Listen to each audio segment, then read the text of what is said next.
Hello friends, मैं आनंद आपका स्वागत करता हूं आपके अपने यूट्यूब चैनल आनंद फार्मेसी ट्यूटोरियल में। तो आज हम बात करने वाले हैं फार्मेसी के बहुत ही इंपॉर्टेंट सब्जेक्ट फार्माकोलॉजी के बारे में। फार्माकोलॉजी फार्मेसी का मेडिकल क्षेत्र का एक बहुत ही इंपॉर्टेंट सब्जेक्ट है जिसको जानना बहुत ज़रूरी है हर मेडिकल स्टूडेंट के लिए। तो आइए सबसे पहले हम समझते हैं फार्माकोलॉजी टर्म को। जो फार्माकोलॉजी है वो ग्रीक के दो वर्ड से मिलकर बना है, पहला फार्माकोन और दूसरा लोगोस। फार्माकोन का मतलब होता है ड्रग। आप कहीं पर भी फार्मा वर्ड जहां पर भी लिखा देखेंगे तो उसका सीधा सीधा मतलब होता है ड्रग। और लोगोस का मतलब आप जानते हैं, आप उसको साइंस कह सकते हैं, डिस्कोर्स कह सकते हैं या फिर टू स्टडी कह सकते हैं। तो सीधा सीधा हम कह सकते हैं साइंस ऑफ ड्रग। क्या है फार्माकोलॉजी को सीधा सीधा हम कह सकते हैं साइंस ऑफ ड्रग। इसमें हम क्या करते हैं, फार्माकोलॉजी क्या है, एक साइंस का ब्रांच है जिसके अंतर्गत हम ड्रग के फार्माकोकाइनेटिक और फार्माकोडायनेमिक की स्टडी करते हैं। अब आप सोच रहे होंगे कि फार्माकोकाइनेटिक और फार्माकोडायनेमिक क्या है। फार्माकोकाइनेटिक जो भी दवा हम खाते हैं उस दवा का हमारे बॉडी के अंदर मूवमेंट कैसे हो रहा है, हमारी बॉडी उस दवा के लिए क्या कर रही है, ये स्टडी हमारा फार्माकोकाइनेटिक कहलाता है। और जो दवा हम खाए वो दवा हमारे बॉडी के लिए क्या कर रहा है, मतलब वो कौन कौन सा रिस्पॉन्स हमारे बॉडी में शो कर रहा है, वो थेरापेटिक रिस्पॉन्स हो या फिर कोई भी टॉक्सिक रिस्पॉन्स हो। तो जो भी रिस्पॉन्स ड्रग के द्वारा हमारे बॉडी में शो किया जा रहा है वो हमारा फार्माकोडायनेमिक कहलाता है। तो आप इसके जो है कि डेफिनेशन को ऐसे लिख सकते हैं, pharmacology is a branch of science which deals with the study of pharmacokinetic and pharmacodynamic property of drug molecule. अब फार्माकोडायनेमिक के अंदर हमें क्या पढ़ना होता है और फार्माकोकाइनेटिक के अंदर क्या पढ़ना होता है हमने बताया। और दूसरी लाइन में आप लिख सकते हैं complete study about drug such as जैसे absorption, distribution, metabolism and elimination या फिर excretion, as well as mode of action and adverse drug reaction. इसके अंदर हम पढ़ते हैं फार्माकोलॉजी के अंदर ये सभी चीजें जो है कि पढ़ी जाती हैं। तो आइए समझते हैं हम फार्माकोकाइनेटिक और फार्माकोडायनेमिक। तो जो फार्माकोलॉजी है उसको मेनली हम दो भाग में डिवाइड करते हैं, उसका दो डिवीजन होता है, एक होता है फार्माकोकाइनेटिक और एक होता है फार्माकोडायनेमिक। सबसे हम पहले फार्माकोकाइनेटिक को समझेंगे। फार्माकोकाइनेटिक आप इस टर्म को तोड़िए, एक बनेगा फार्माकोन और दूसरा बनेगा काइनेटिक। तो फार्माकोन का मतलब ड्रग, जैसा कि आपको हमने बताया ही है। और ये जो है फार्माकोन और काइनेटिक ये दोनों ग्रीक वर्ड है। आप बार बार सोच रहे होंगे ग्रीक है वर्ड कहाँ आ रहा है, तो भैया और जो विदेशी वैज्ञानिक थे, ग्रीक वाले थे, फ्रेंच वाले थे, लैटिन वाले थे, इन्होंने अपना काम किया और इन्होंने खोज खोज के एक नई नई चीज दी। तो फार्माकोन का मतलब होता है ड्रग और काइनेटिक का मतलब होता है मूवमेंट। तो what the body does to the drug. अब इसका मतलब ये है कि हमारा जो बॉडी है वो ड्रग के लिए क्या क्या कर रहा है, ड्रग के साथ क्या क्या कर रहा है। और इस टर्म का आप सीधा सीधा ऐसे कह सकते हैं movement of drug with in the body.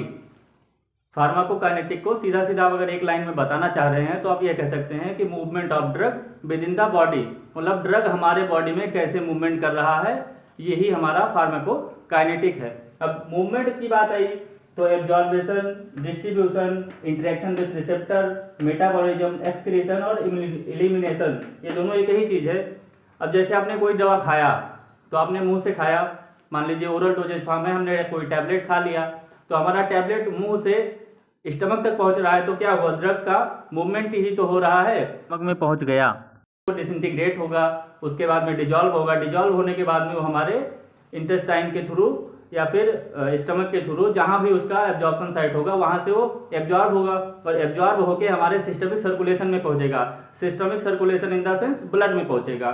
Blood में पहुंचने के बाद में वो ड्रग हमारा लीवर के थ्रू पूरे बॉडी में सर्कुलेट हो जाएगा। लीवर के थ्रू हम इसलिए कह रहे हैं क्योंकि हमने ओरल के थ्रू ड्रग लिया है, तो हम जब कोई भी दवा ओरली लेते हैं तो वो हमारा एब्जॉर्ब होकर पोर्टल वेन में जाता है।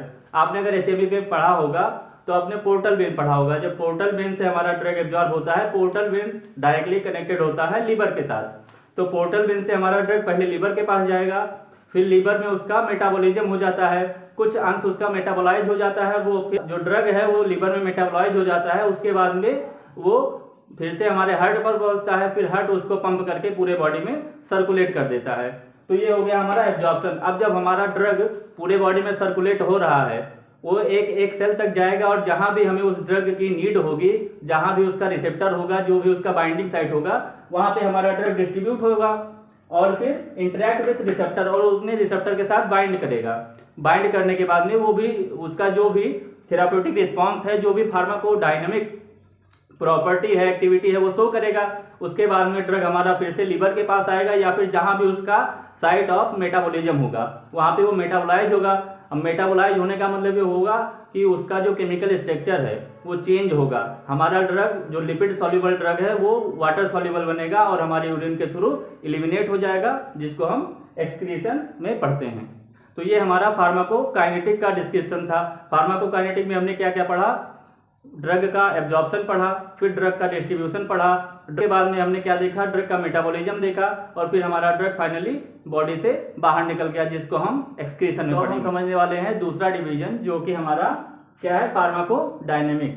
फार्माकोडायनेमिक भी ग्रीक के दो वर्ड से मिलकर बना है। एक है फार्माकोन, जिसका मतलब अब आप जान ही गए होंगे, अब ये तो बताना नहीं है, और डायनेमिक का मतलब होता है पावर, पोटेंसी। तो फार्माकोडायनेमिक में हम ड्रग के पावर के, ड्रग कैसे काम कर रहा है, क्या काम कर रहा है, इसके बारे में पढ़ेंगे।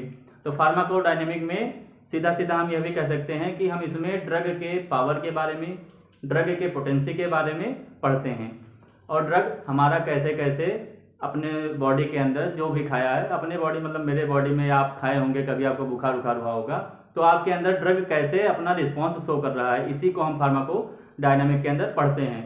तो इसको भी हम इस तरीके से कह सकते हैं, what the drug does to the body, मतलब जो ड्रग है वो हमारे बॉडी में क्या क्या कर रहा है। और इसके अंदर हम क्या पढ़ेंगे? Mechanism of action. अब आप कह रहे होंगे मैकेनिज्म ऑफ एक्शन क्या है? मैकेनिज्म ऑफ एक्शन का मतलब ये हुआ वो कैसे कैसे काम किया, वो हमारे बॉडी में आया, कौन सा ऐसा चेंजेस लाया जिससे हमारे अंदर की जो परेशानी थी, जो दर्द था, पीड़ा था, जो बीमारी थी, वो ठीक हो गई। वो कौन कौन से स्टेप को फॉलो किया, कौन कौन सा अंदर जो है कि अपना मैकेनिज्म किया, उसको हम पढ़ते हैं मैकेनिज्म ऑफ एक्शन में। और फिर हम क्या पढ़ेंगे? ADR। अब जहाँ पे फायदा है वहाँ पे नुकसान तो होगा ही, जहाँ पे फायदा है वहाँ पे नुकसान तो होगा ही। तो हम ड्रग खाए हैं, हमें अगर उसका फायदा मिल रहा है तो कुछ ना कुछ नुकसान भी उसका होता है, तो उसको भी हम पढ़ते हैं फार्माकोडायनेमिक के अंदर। एडवर्स ड्रग रिएक्शन, ये हमारा जो भी ड्रग का साइड इफेक्ट होता है, जैसे कभी कभी आप दवाई लेने गए होंगे, बुखार का दवाई लिए होंगे आप, तो बुखार के लिए तो पैरासीटामोल काफ़ी है, तो उसके साथ गैस का दवा क्यों देते हैं? नहीं समझे ना? यही तो है, फार्मेसी में आप आएंगे तब इस बात को आप जान पाएंगे कि जब बुखार हुआ है तो आपको बुखार का दवा देना चाहिए, उसके साथ गैस के लिए ओमिप्राजोल या फिर रेनिटिडिन क्यों देते हैं? इसलिए देते हैं कि जो बुखार का दवा होता है वो गैस कॉज करता है हमारे स्टमक के अंदर, जहाँ से हमको गैस्ट्राइटिस हो सकता है, एसिडिटी हो सकता है। इसके लिए हम पहले से ही गैस का एक दवा जैसे कि ओमिप्राजोल या फिर रेनिटिडिन दे देते हैं। तो वो इस ड्रग का, बुखार के ड्रग का साइड इफेक्ट हो गया, एडवर्स रिएक्शन हो गया, उसको रोकने के लिए हम गैस की दवा देते हैं। तो अब मैकेनिज्म ऑफ एक्शन को समझने के लिए हम एक एग्जाम्पल यहाँ पे बनाए हैं। जैसे एस्पिरिन है, पेट दर्द किया, सिर दर्द किया, पैर दर्द किया या बुखार ही हो गया, तो आपने कभी ना कभी एस्पिरिन खाया होगा। तो एस्पिरिन क्या करता है? वो सबसे पहले बाइंड होता है हमारे कॉक्स एंजाइम के साथ, वो जाएगा कॉक्स एंजाइम के साथ बाइंड होगा। उससे पहले का काइनेटिक आप पढ़ चुके हैं कि हम खाएंगे, फिर वो एब्जॉर्ब होगा, फिर डिस्ट्रीब्यूट होगा, फिर हमारे कॉक्स एंजाइम के साथ बाइंड होगा। कॉक्स एंजाइम के साथ बाइंड होने के बाद में वो क्या करता है? कॉक्स एंजाइम का जो काम है उसको ब्लॉक कर देता है। कॉक्स एंजाइम का जो काम है उसको ब्लॉक कर देता है। क्या करता है? Prevent synthesis of prostaglandin, thromboxane and leukotriene. क्या करता है? प्रोस्टाग्लैंडिन, थ्रोम्बोक्सिन और ल्यूकोट्राइन के सिंथेसिस को रोक देता है। अब आप समझने के लिए एग्जाम्पल के तौर पे हम इसको रखे हैं। अब आप प्रोस्टाग्लैंडिन जानते हैं या नहीं जानते हैं? नहीं जानते हैं तो आगे हम बताएंगे थ्रोम्बोक्सिन क्या होता है, ल्यूकोट्राइन क्या होता है, इनका क्या काम होता है। मोटा मोटा आप ये समझे रहिए कि ये तीनों मिलकर हमारे बॉडी में पेन को, मतलब कि दर्द को, बुखार को, फीवर को और इन्फ्लामेशन को बढ़ाने का काम करते हैं।